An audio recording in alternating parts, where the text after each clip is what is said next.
I'd like to call the April 14th, 2016 meeting of the Williamsburg City Council to order. Ms. Walton, would you call the roll, please? Ms. Newton. Here. Mr. Pons. Here. Mayor Hallman. Here. Vice Mayor Freiling. Here. Mr. Foster. Here. First order of business today are council minutes for the meetings of March 7th and March 10th, 2016, and the budget work session of March 22nd, 2016. Are there any additions or corrections?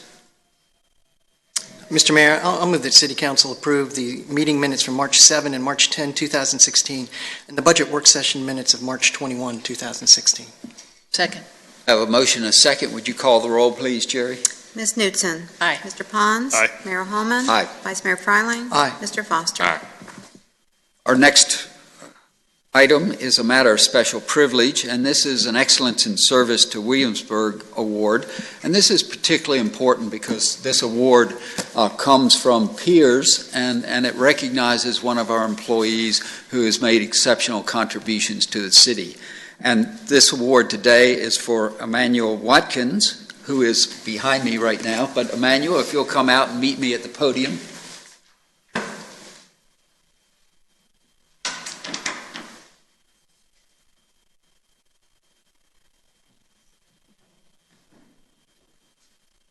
Emmanuel, congratulations. I have an award to read for you and then a plaque for you, and then we'll let you say a few things. Okay. This is, the City of Williamsburg takes pleasure in recognizing Emmanuel Watkins for excellence in service to Williamsburg. Emmanuel Watkins has served the City of Williamsburg for 12 years as the Network Administrator for the Department of Information Technology. Emmanuel's primary responsibility is to ensure that all aspects of the city's computing infrastructure are operating as efficiently and effectively as possible. He performs that task superbly. He understands the big picture of using effective technology within the organization and is keenly aware of its effects on both internal staff and the public.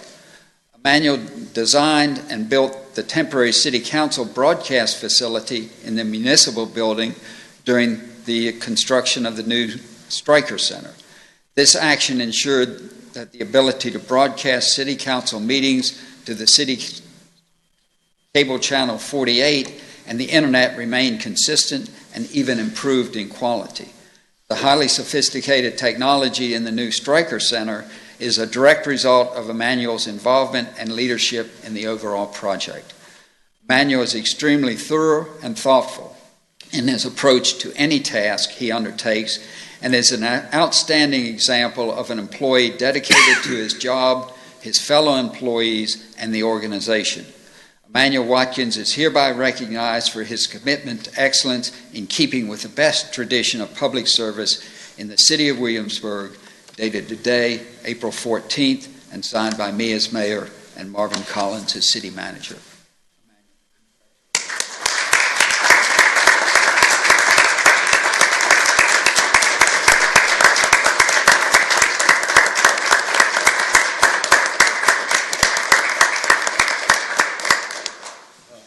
Thank you, Mayor Hallman. Council, Mr. Collins. I'm honored to receive this award. I love working for the city. I get to work with a group of really great people, especially Mark Barham and Michelle Wilson. Thank you guys for all that you do. Knowledge and advice that you give me over the years. And thank you to the city staff that nominated me for this award. Thank you. Congratulations.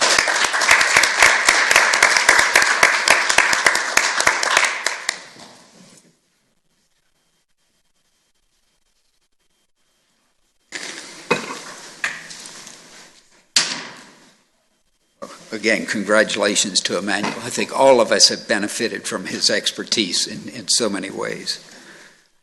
Next agenda items are public hearings. We have a number today.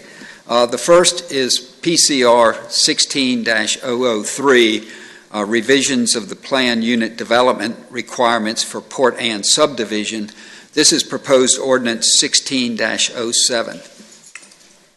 I'm going to handle this presentation, Chris? Mr. Mayor. The Port Anne Homeowners Association has submitted to the City of Williamsburg revised covenants, conditions, and restrictive covenants for the subdivision. Port Anne planned unit development was approved in 1985 pursuant to a development plan which required Port Anne to obtain the approval of City Council for any revisions to their covenants. And so their revisions are before Council today. Staff has reviewed them and find that they're consistent with the development plan and not adverse to the city's interest, and so recommends that City Council approve those. This particular development has been in place for 30 years, and to the best of staff's knowledge, it's the only development in the city that the City Council has to approve to their covenants. There's also a provision in the development plan which requires the covenants to contain a provision that allows the city to enforce those covenants. It's the city attorney's position that that is a private contractual arrangement between the property owners and the association, and one in which the city has no function and no role. And so the staff is requesting that City Council make two changes to the development plan, which is to waive the requirement that Port Anne come back before City Council to review the revisions to the restrictive covenants, and also to waive the requirement that those covenants contain a provision for city enforcement. I think the subdivision has been there long enough now that they've proven that they can move forward without that oversight. Those two change nothing else about the development plan. It does not waive any other requirement of the development plan. Those are the only two provisions that this ordinance waives. So with that, the city staff's recommendation is that council approve proposed ordinance 1607, approving the declarations, covenants, conditions, and restrictions amendments from Port Anne, and to make those two waivers. Thank you, Chris. Before I open the public hearing, any questions for Chris from council? I have one question. Yes. Ms. Shelton, this is a planned unit development community. That means that in order to get permission to build as it was originally constructed, certain conditions had to be met and adhered to by the community. That's correct. This change does in no way affect that overlay. No. So we're not affecting the PUD. This is just about the homeowner covenants. Yes. Thank you. Yes. This topic, I'm not going to participate today because I'm an employee of the firm who represents. Thank you. With that, I'll open the public hearing and ask anyone who wishes to speak to this issue to please come forward. State your name and address. Welcome. Mayor Hallman, Council. My name is Susan Tarley. I'm an attorney with Tarley Robinson, and I represent Port Anne Owners Association. I don't have anything to add to what Ms. Shelton has given you as the facts behind this, but we do request your approval. I'm really here in case you had any questions, and I also have a few board members that are here also because they're interested in the outcome. Thank you. Susan, thank you very much, and we appreciate all the board members and residents from Port Anne who are here today, so thank you for being here. With that, anyone else wish to speak to this issue? If not, I'll close the public hearing and come back to council for discussion and action. Starting with me. Yeah, I don't see any value in the city being involved in the approval of covenants within a community, nor do I see any public benefit to the city being the enforcement agent of those covenants.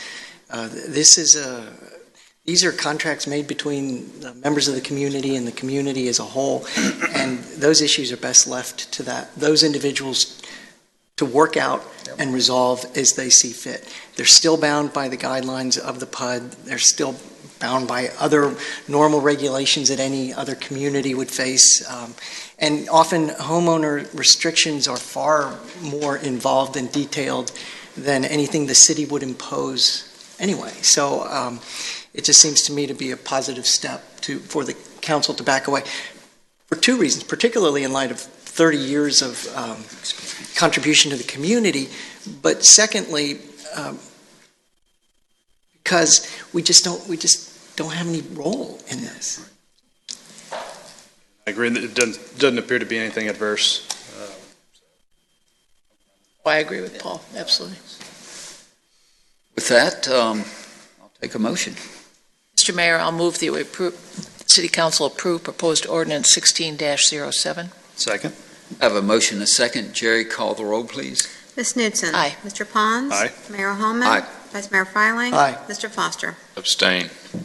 Thank you again for being here today, and I think this is a good outcome for everyone, so thank you. Our next public hearing is a water transmission line easement. This is proposed ordinance 16-09. This is a little bit different than the normal public hearing because it's a process to receive bids. Prior to this meeting, we did receive one bid from the City of Newport News, and this bid is for various 40-year water transmission easements and one temporary construction easement over the city's Waller Mill Reservoir property in York County, Virginia. I want to note that a request for bids was duly advertised in the Virginia Gazette on Saturday, April 2nd, and Saturday, April 9th, and that the notice specified where a full copy of the proposed ordinance authorizing grant of the easements could be obtained. Again, we have one bid. This is an opportunity for anyone else who wishes to bid on this to do so. Seeing none, I think I will turn back to staff. And Aaron, I think this is yours, right? Thank you. Mr. Mayor, members of council, what you see before you is a pipeline. It was a request by Newport News Waterworks to construct across some of the city property in the Waller Mill Reservoir. It crosses 9 different properties that the city owns in and around the reservoir. Generally runs from Waller Mill Road to the northwest along the Virginia Power easement. Some areas it does veer outside the easement. There is a couple of spots where it is within the power line easement. It then, at Moortown Road, it then turns north and runs along Moortown Road, crossing Airport Road before getting to the Ewell Industrial Park, where it then veers around the Ewell Industrial Park due to the congestion of other utilities along Moortown Road. It then crosses some additional city lands, the properties of the Henderson family, crossing Old Taylor Road, and then veering back into Moortown Road where it connects with the Newport News Waterworks Lightfoot well system near Ashby Park Drive. This is phase 2 of the project. Phase 1 is now under construction. It starts at Hubbard Lane and runs along the Virginia Power right-of-way, crossing the Colonial Parkway into the city until finally terminating at Moortown or Waller Mill Road. Newport News has requested about just shy of 6.5 acres of permanent easement and a very small temporary construction easement at Airport Road. We've reviewed the valuations of these properties, and we feel that their offer is reasonable. The values were based on a 50% of the full land assessment for permanent easements and 10% of the full land assessment for the temporaries. One benefit to the city of Williamsburg is it provides a emergency connection. It's not actually a online connection, but should we lose our plant, it would provide us the ability to service our water system within about 24 to 48 hours. And that connection's at Waller Mill Road. Again, this is a 40-year term per state code. And if there's any other questions, I'd be happy to try and answer. Thank you very much, Aaron. Any questions for Aaron? Just one question. This is just to clarify. The only reason we're dealing with this is because it's crossing city-owned land, even though none of this land is actually in the city of Williamsburg. That's correct. So this is entirely in York County. Correct. What is the end objective of this from the utility standpoint? Are they looking to expand the service? Their whole point is they've got an independent system that was constructed when Lightfoot was built out around the new hospital and the Walmart and the Lowe's and the Home Depot up in that area. That system was built by York County And then a few years ago, York County entered into an agreement with Newport News to transfer that system over to Newport News Waterworks. This is their way to connect their central system, which right now terminates at about Hubbard Lane, up to the Lightfoot system, and so that eventually those wells, they don't have to deal with a groundwater withdrawal permit. And does this have an impact on the residents of York County that are currently served by the city water system? No, it does not. Okay. And any other questions? Yeah, Aaron. This is on property that we have designated as our watershed. Correct. Not land that the city has purchased for future development opportunities. That is correct.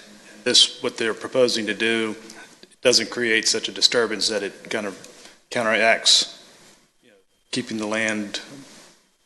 Now, the biggest difference is they would be clearing land that normally would be left as timber.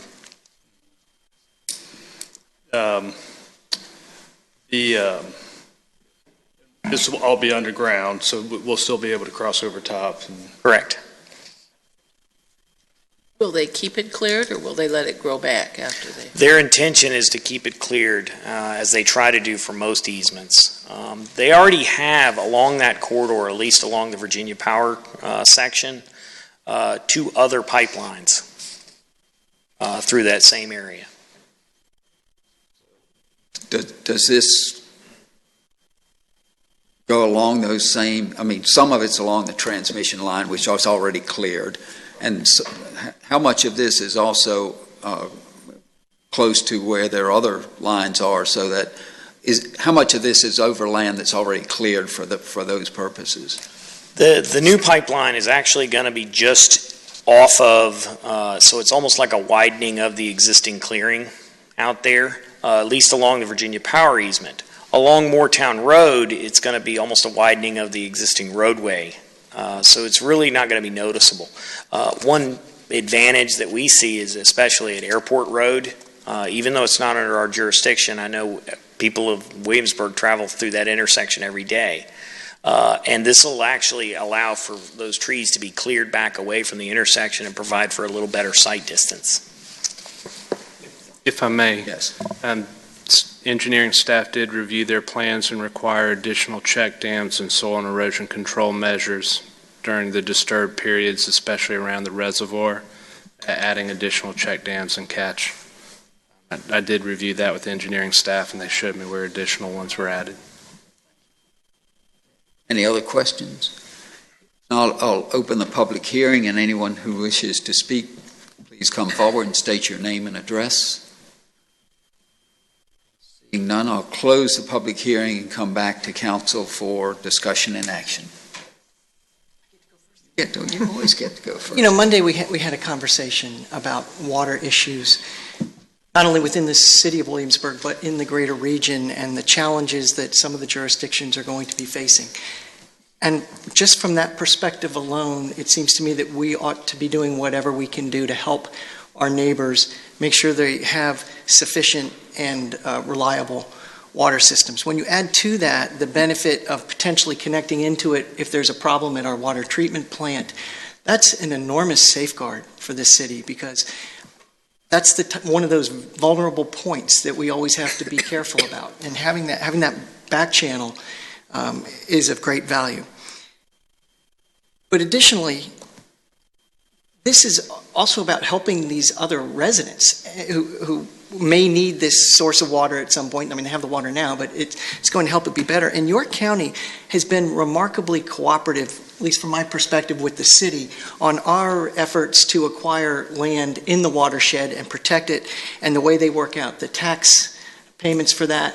And that's the type of relationship that we should continue to try to foster. And this is one great way to do that. And the fact that there'll be some minimal disturbance of the land, we'll lose some trees, that's unfortunate. It's always better to have more trees to help filter erosion potential around the reservoir. But I think the public benefits far outweigh any environmental issues that we're going to face. And I have great confidence in engineering staffs at Newport News Waterworks and the city to make sure that is minimized to the greatest degree possible. I'll just add to that, adds the fail-safe.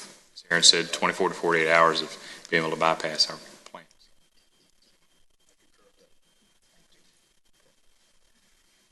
With that, I'll take a motion.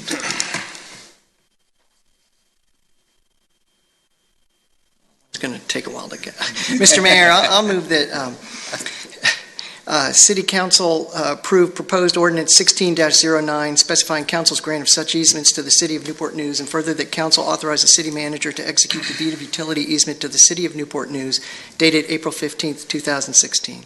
Second. I have a motion and a second. Would you call the roll, please, Jerry? Ms. Knutson? Aye. Mr. Pons? Aye. Mayor Holman? Aye. Vice Mayor Fryling? Aye. Mr. Foster? Thank you all very much. And Aaron, thank you and your staff for all the work that went into this. And Mr. Collins, you as well. I know these things don't happen easily sometimes. Next public hearing is the budget public hearing. This is for the scheduled adoption on May 14th. I'm going to combine these hearings on both the operating and capital budgets for the fiscal year commencing July 1, 2016, and the proposed water rate of $5.30 per 1,000 gallons.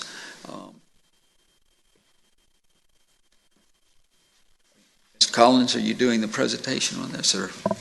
I hand it off to Phil Serra, our finance director, if you'd like Phil, to add. thank you. Council, we're at a point where we're going to have the public hearing as required by state law. The notice was advertised in the Virginia Gazette on March 30th, and it's time to hear from the public. We have had a number of meetings on this and a number of discussions. Any questions before I open the public hearing? Sir. If not, I'll open the public hearing and ask anyone who wishes to speak to the operating and capital budgets for fiscal year 2017 and the proposed water rate of $5.30 per 1,000 gallons to please come forward, state your name and address. Seeing none, I'll close the public hearing and come back to council for discussion and really no action today. I've just asked Councilman Pons if he thinks we should talk further about the alliance, or are you comfortable with that? Well, I made a suggestion, and I didn't hear if there was a concurrence. I wonder if anybody else had a conversation about it, or Marvin, did you have an opportunity to speak to the alliance? I did give Karen a call, this actually about an hour before the meeting, and just asked if she had been able to watch the work session, and I believe she's been able to review that. She's here if there's any questions. Council has the ability to designate a baseline and additional funding, add that in any way that you see fit from a policy standpoint. The amount is in a single line item, but if you'd like to make some form of policy statement that you anticipate the baseline to be X and the additional amount is to continue work in the shoulder seasons or the expanded. The explanation for what they're achieving in the coming year was in the appendix and in the letter that they provided to the city. And Karen's here if you have any specific questions about what they've accomplished in addition to how she's presented the past 3 quarters, or if you have questions about what they're looking to achieve in the coming year to differentiate. I think they're looking at the total budget request and what they're trying to accomplish with it, but council has the latitude to designate however they wish. Sure. Well, and so I don't wish to make a policy statement. If we go try to make a policy statement, then next year it kind of ties our hands to doing something. And as I said last Monday, I'm not trying to say that they shouldn't get what they've requested. I don't want, I think Mayor Hallman, you called it, the government creep or the tax creep. I just want to make sure that we're not setting ourselves up to having to say to them one day, oh, we're going to have to cut your budget for a particular reason, not because they've done something wrong, because there's a financial need. And so I just want to be sure that we're not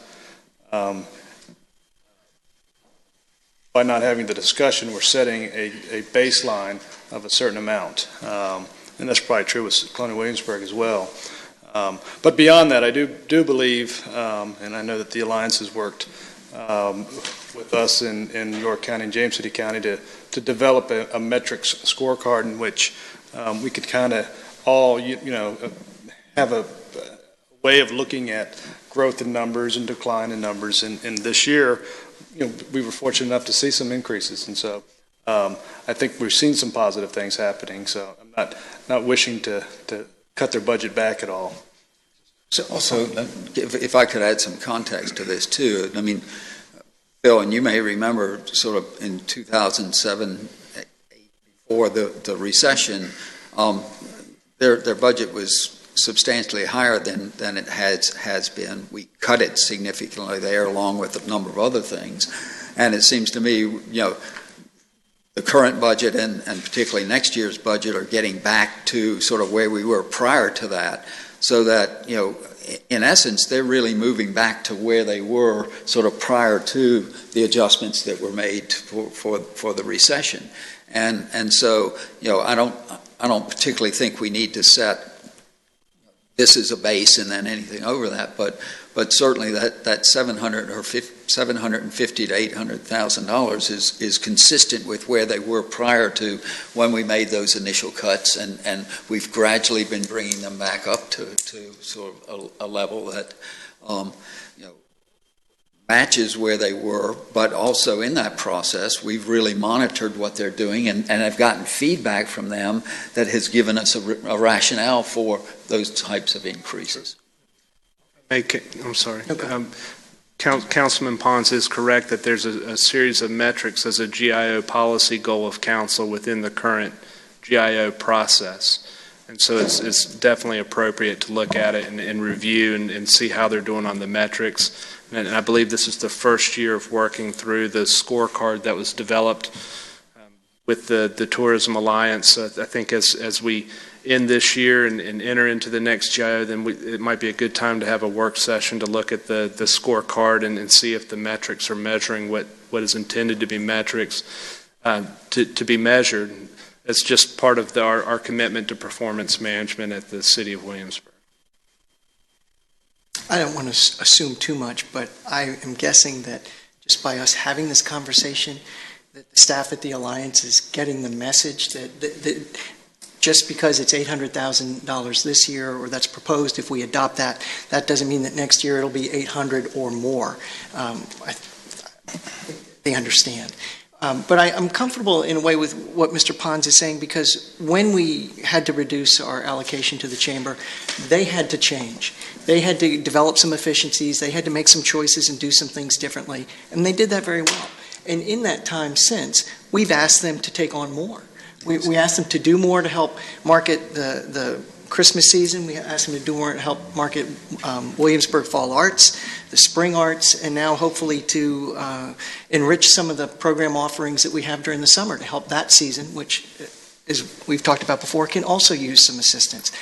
So I think it's reasonable that as we ask them to do more, we help support those efforts with a greater financial contribution.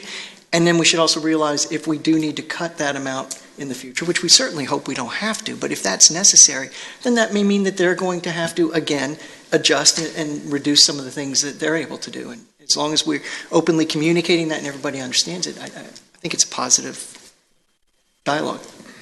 And the other thing I would just kind of renew, and maybe something we can add to the scorecard, is the number of city businesses that are members of the organization. And with that said, I do know that the Alliance has come a long way, in my mind at least, of kind of being more broad-based and doing things that benefit people that aren't, or businesses that aren't directly a member. And we've seen that on the lodging and dining side particularly. So, but I do believe that if we're going to invest public dollars, that all of the public businesses, city businesses, should be willing and able to participate beyond a membership, and that frankly is true with Colonial Williamsburg and their visitor center. On this topic, we ask a lot of the chamber as far as additional accountability, especially since Karen has been with us.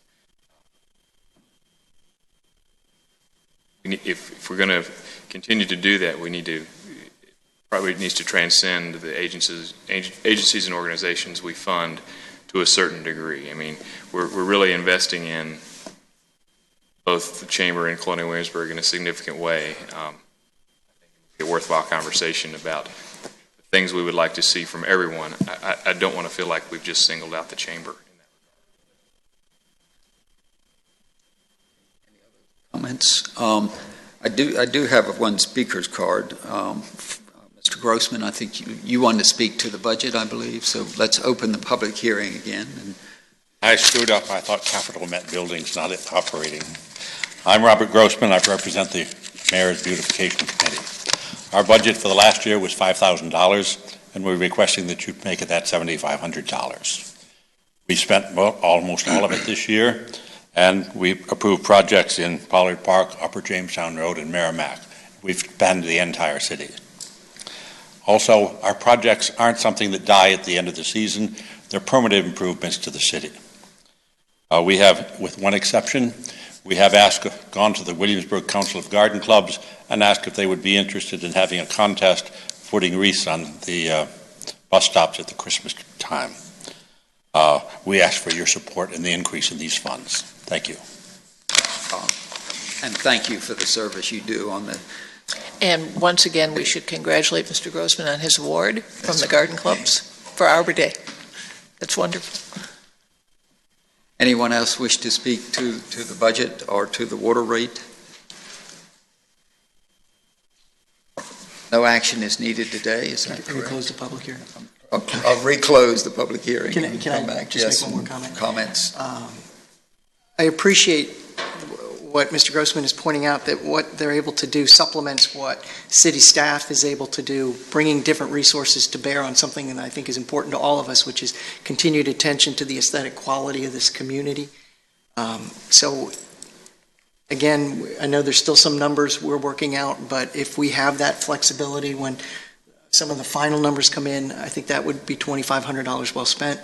And I also just wanted to mention again to Mr. Collins about the conversation we had on Monday regarding the economic development budget, and if you had anything you wanted to share there. Sure. Staff did go back and review the Economic Development Authority request, and we had captured the full 110 within their main part of their request. There was a second paragraph there where they also asked for an additional $20,000 to help with the staff travel costs and training costs around the targeted industry recruitment, and that would have been in the Economic Development Office's line. That was originally shown as a $20,000 carryover in professional services.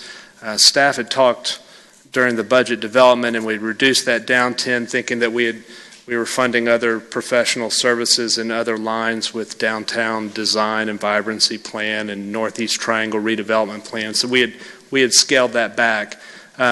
Based on the EDA's requests and council's discussion, the finance director and I are going to add the $10,000 back in, so that's available. And as always, economic development staff knows that they can come to the city manager if there's a particular project that requires additional attention within my latitude, then I would give that its due consideration, and anything above what's allowed through my authority to bring to council for their awareness. Okay, thanks. I'd just like to echo what Mr. Farling said about the beautification. I think that is money very well spent. I really do. And I also wondered if staff had any conversation internally about the Arts Commission, $10,000. As it stands currently, in the proposed budget, the $10,000 is in, unless I received a direction from a majority of council that said they'd prefer to reduce. Okay. And I do know that moving forward into the future year's budget, the city attorney is working with the Arts Commission about policy and practice to provide a range to the jurisdictions, because coordination between the jurisdictions in The statutory process is often challenging, but that'll provide a little more flexible process that the two jurisdictions can come to their own.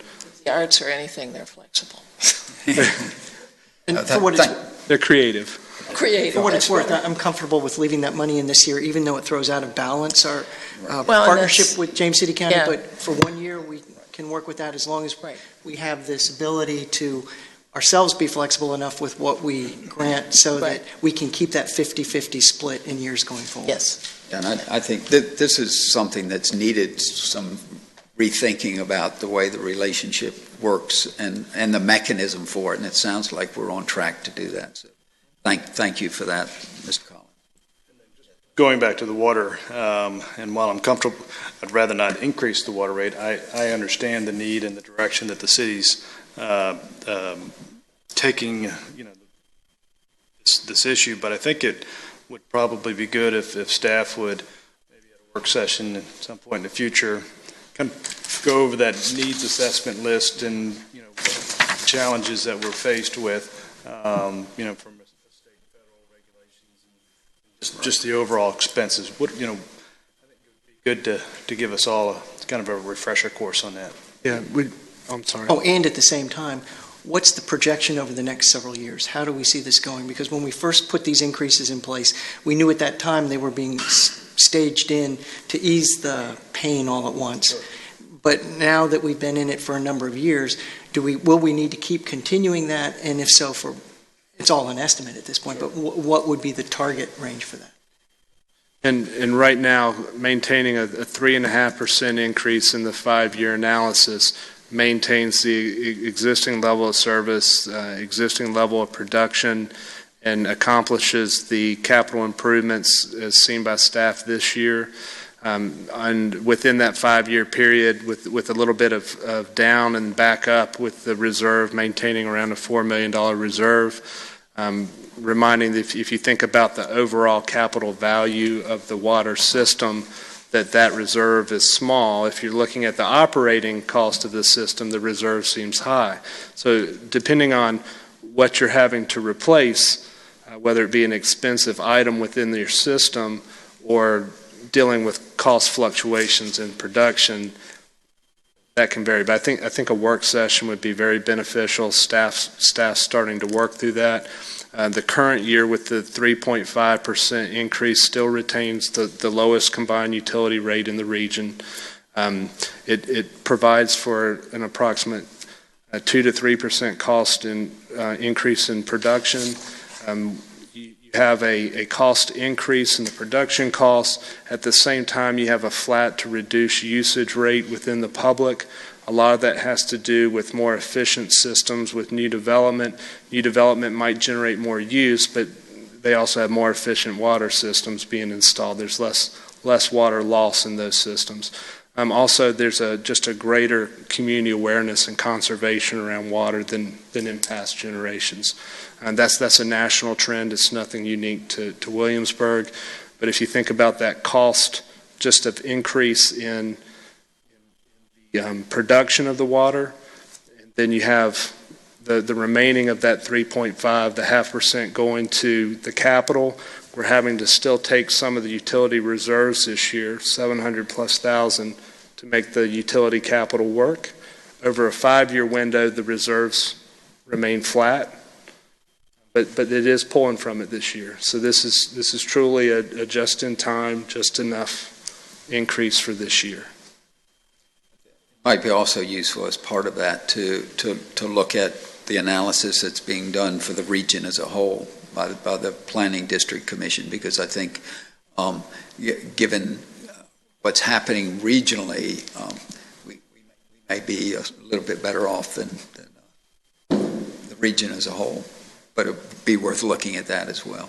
Well, and if there's one thing we've learned from recent news is water is right up there with public safety and schools, and that we should not be trying to save money on the water system. The water quality report came out today, by the way, and it's very positive. So. Anything else? Okay. Okay. and we will then, we're scheduled to adopt the budget at the May 14th meeting. Okay. Next agenda item is reports. The first, monthly financial statements. Marvin, anything in particular to point out? Yes, there's some positive news to point out. Last month we looked at food and beverage dropping and our room rates dropping. For the February numbers, they recovered. I wanted to make sure to point that out. One thing that you'll see looking at the numbers is that the sales tax number is down this month. That goes by when the sales tax is collected. That's reflecting the January collection from the state that's being reported now. Look, the Finance Department did receive the February activity report from the state on the sales tax, and since it was positive, I wanted to make sure I got that out right away as well. But so the apples to apple February numbers, the sales tax up 9.67 for February, so it rebounded. Staff does feel that the economy in January with the winter month, the two large weather events on the weekends, we're a drive market, and if people can't get to you, it's hard to have an economy at the same time that Colonial Williamsburg was scaling back from their maintenance month. So we weathered the perfect storm and trending good again in February. Looking forward to March's numbers. Yeah, it was real obvious the effect of January. Few incidences that happened, but most of it, I believe, is because of Colonial Williamsburg doing the renovations and having closed. And so, if you don't believe that there's value to Colonial Williamsburg and their operations, I think that's a good example of it. So, anything else? You're right on, I think. I just say if there's a month you don't mind being down percentage-wise, it's January, because when you look at January was down, just looking at room taxes, it's down 20%, but it's about $20,000 in taxes. And you look back at December where it's up 12%, and that equates to more than $40,000 or about 40. So you don't want to be down any month. And we would love to be up 8% in July and August. That's right. That's right. Yeah. Big numbers. So. Okay. Monthly department operating reports. Anything in particular to point out? Management and staff are here if you have any questions. Any questions on operating reports? City manager reports, we have none, I believe. Is that right? And then city attorney reports, we have two. The first is the noise ordinance revision, proposed ordinance 16-08. Over the course of the last several months, we've had some questions regarding how generators are treated in the noise ordinance. We have the wonderful problem of technology improving, and whole house generators becoming far more prevalent in the city. Currently, there is no provision in the city code that applies to generators. We have read generators into the exception which provides for sound necessary for the protection or preservation of property or the health, safety, life, or limb of any person.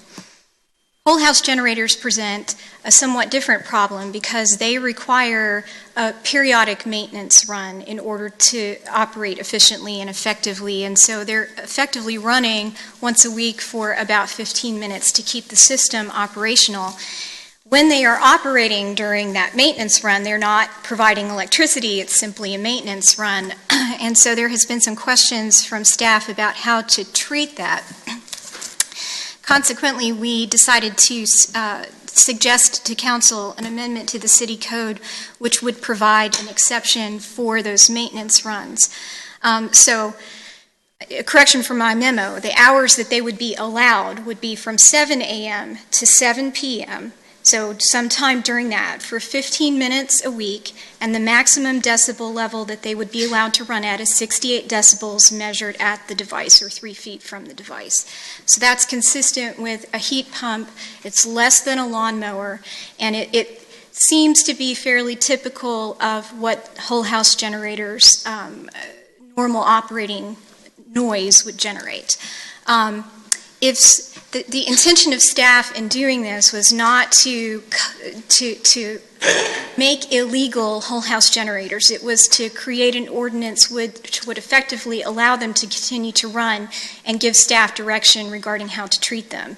If a generator exceeds 68 decibels, the owner would need to take some step to make the generator quieter, so that would be a fence or some insulating material, and there are a number of things that we researched in the course of looking at this question that a homeowner could do to make the generator quieter during its maintenance run. We are suggesting no change in the use of generators for emergency electrical, which would still be an exception to the noise ordinance, whether it's a whole house generator or a portable generator. We currently don't have a limit set. You're allowed to operate that under existing language as a piece of emergency equipment. And so that's what we propose to continue to do. And so proposed ordinance 1608 makes those necessary changes to the noise ordinance if council is willing to do so. Thank you, Chris. Questions, comments? Okay. I'm not perhaps as up to date on the whole house generator history and technology as you might be after your research, but are there older models of whole house generators out there that would be running generally more loudly than Potentially. the typical? And so we tried to find a balance here between new technology and old technology. It is certainly conceivable that there are some generators out there where owners would have to do some noise mitigating, something to mitigate the noise for the generators. Noise is a funny thing, and a lot of things can affect it. The distance that you are from the piece of equipment, the pressure in the air, the things that are around the generator. So we tried to strike a balance with setting that decibel level. And just, I'm not saying it's not the right time frame, but I'm just curious, was there some guideline that led you to the 7 a.m. to 11 p.m., or did that just seem like a reasonable range? It seemed reasonable to us. Council could certainly make it some other time frame if council feels that something else is more reasonable than 7 to 7. And does a homeowner have the ability to schedule these maintenance runs? Yes. So, context I understand is this is the complaint scene would be generated in a residential neighborhood. This also applies to larger commercial generators that It would apply to all generators. And we know that that's a roundabout decibel okay for generator. Well, there are different sizes of generators. If we find that the commercial generators our complaints have been residential, they have not been commercial. If we find that this does not work for commercial, we will come back to City Council with an amendment to adjust for that, have a different standard for commercial versus residential, but this is where we think we should start. Gotcha. In your research, were you able to discern whether older generators have been known to be at a higher decibel? And do you know what the new decibel rating is? Modern generators? I understand that. 45 to 70 seem to be the sweet spot, Right. but of course age is going to impact it. Is there any thought to grandfathering, or is there an opportunity to grandfather household generators, whole house generators that are already in place that may be of a certain age? Had not considered doing that. We could certainly look at some language that would do that. But again, there are things that a homeowner can do that are fairly inexpensive to mitigate the sound. So we were just trying to find what we thought was a reasonable balance. There were not a lot of, as far as I can determine, old generators. I'm sure that there are some. It seems to be really a new. Since Isabel. Sure. I'm sure there are some old ones that may need to do some mitigation. I cannot say that there are not. It seems to be increasingly popular for people to add these, and so I think we're talking about a newer stock of equipment generally. And it does seem to me that there's one quite near my house. They need maintenance. I mean, you need to take care of them, and it seems to me that the ones that get loud, it's going to be like a car where you don't take care of the muffler. So it seems to me there are things you can do with older. If I were to install a whole house generator, would I need a permit to do that? That goes.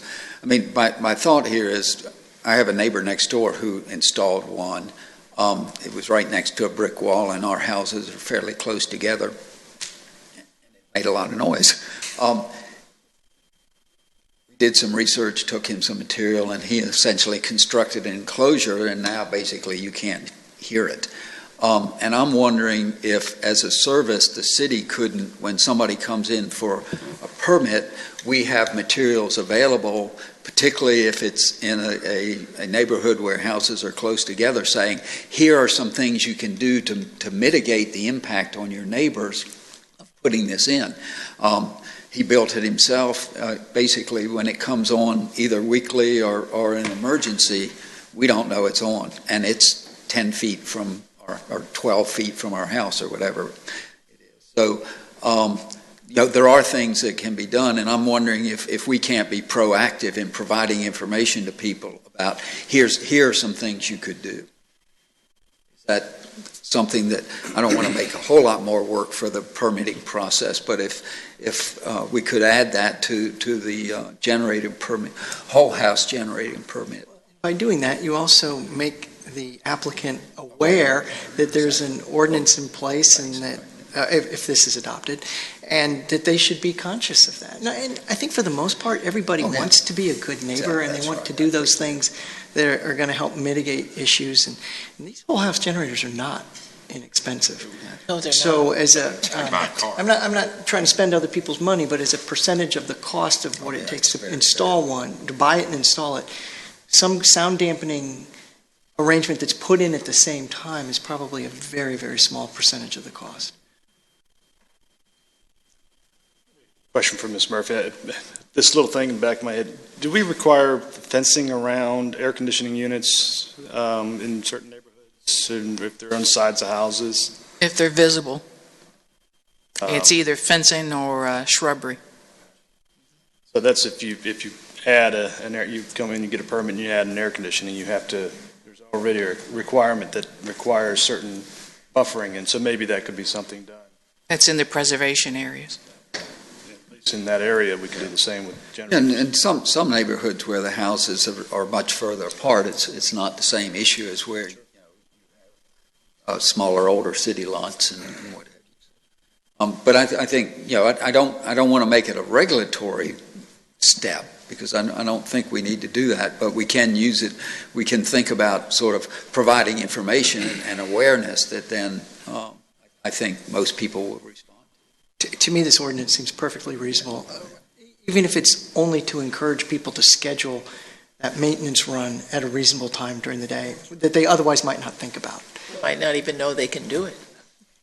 And I think we've been in positions where we've had to make ordinance adjustments because of new technologies, and this is just one of those things where we have to react. Because how do you answer the question if there is a persistent complaint in a neighborhood? There has to be a way for us to legislate through the ordinance. Anything else? With that, I'll take a motion. Mr. Mayor, I'll move that City Council adopt Ordinance 16-08. Second. I have a motion and a second. Call the roll, please, Jerry. Knutson. Aye. Mr. Pons. Aye. Mayor Holman. Aye. Vice Mayor Fryling. Aye. Mr. Foster. Aye. Next city attorney report is the relocation of council chambers. This is proposed ordinance 16-06. This is just a housekeeping matter now that we're in this beautiful new building. Council needs to amend the city code to provide that this is where city council meetings occur, and so proposed ordinance 1606 does that. Housekeeping both figuratively. Yes. I'll take a motion. Mr. Mayor, I'll move that council adopt proposed ordinance 16-06. Second. I have a motion and a second. Call the roll, please, Jerry. Knutson. Aye. Mr. Pons. Mayor Holman. Aye. Vice Mayor Fryling. Aye. Mr. Foster. Aye. Next agenda item is unfinished business. I believe we have none. That brings us to new business, which is a Board of Equalization appointment. This is proposed resolution 16-04. Riley. Do you want to discuss it, or may I just go ahead? Yeah, I think. Mr. Mayor, I move that City Council adopt Resolution 16-04, reappointing Charles Young to the Board of Equalization for a 3-year term effective July 1st, 2016 to expire June 30, 2019. Second. I have a motion and a second. Call the roll, please, Jerry. Ms. Knutson? Aye. Mr. Pons? Aye. Mayor Holman? Aye. Vice Mayor Fryling? Aye. Mr. Foster? Next to the last item is open forum, a time when anyone who wishes to address. I'm sorry, could I just say one thing before? Yes, please. I just want to go back to the Board of Equalization. Mhm. Another great group of city volunteers working with John Matson and Real Estate Assessment Office to deal with residential concerns or complaints about their assessment and how that is handled. And I think John does a terrific job, and the board amazingly does not have to field that many actual cases, which is a credit to the work of staff, but the people who do this really deserve our appreciation. So, thank you. I'm sorry. Agreed. Okay, this is open forum, a time when anyone who wishes to address council on any item may do so. I have one speaker's card, Mr. Gary Shelley. Welcome, Mr. Shelley. I am Gary Shelley. I live at 205 Indian Springs Road. Last month, I again praised our democratic system of government, calling it the greatest the world has ever known. I said how exciting it was for me to be here in our beautiful new chambers, free to speak openly about any topic of my choosing. In a previous appearance, I marveled how fortunate I am to live in a society where one can speak directly to his elected officials without fear of retaliation or intimidation. Our democracy assures open, honest, and transparent government.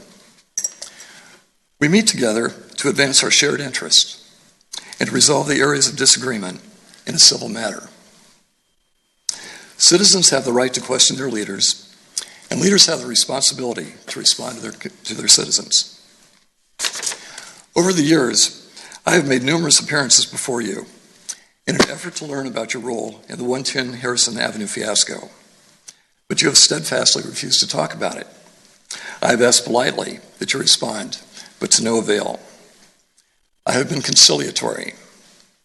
I've said we all make mistakes, but that we must acknowledge them, deal with them, and then move on.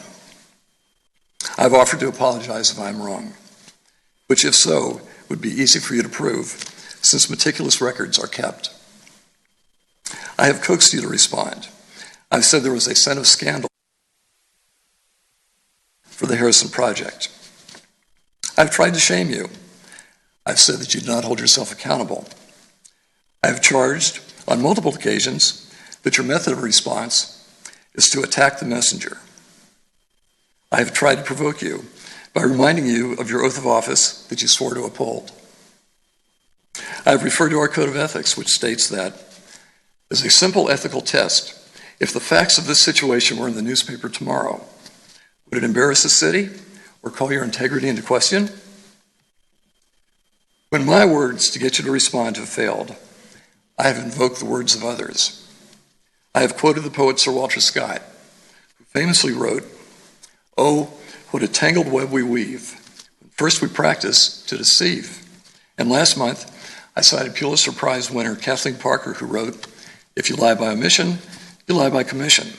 I specifically referenced an existing contract on the Harrison property, a contract of which you were aware, but omitted to inform the public, and whose existence was unknown to the public until it was revealed 2 years later in a FOIA request. All of my many efforts to get you to respond have failed. So be it. Last month I told you that I would likely not appear before you again. Indeed, my appearance here today is not without considerable personal inconvenience. However, I did not anticipate the attention that last month's appearance would generate.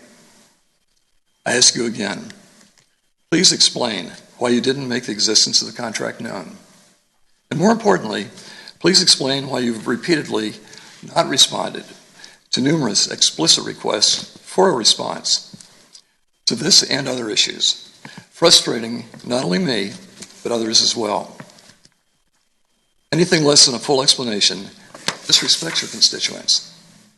It dishonors those who serve with you, and it offends the democratic system under which we are so blessed to live. Thank you. Thank you very much, Mr. Shelley. Anyone else wish to address council on any matter? If not, I believe we have a closed session. Yes, we do, sir. I move to go into closed session pursuant to Section 2.2-3711 of the Code of Virginia for the purpose of discussing two property matters per subparagraph 3 regarding acquisition of property for economic development of which discussion in an open meeting would adversely affect bargaining or negotiation strategy of a public body. Second. I have a motion and a second. Jerry, would you call the roll, please? Ms. Newton. Aye. Mr. Pons. Aye. Mayor Holman. Aye. Vice Mayor Fryling. Mr. Foster. Aye. Take a few-minute break and then reconvene in closed session. Thank you all very much for being here today.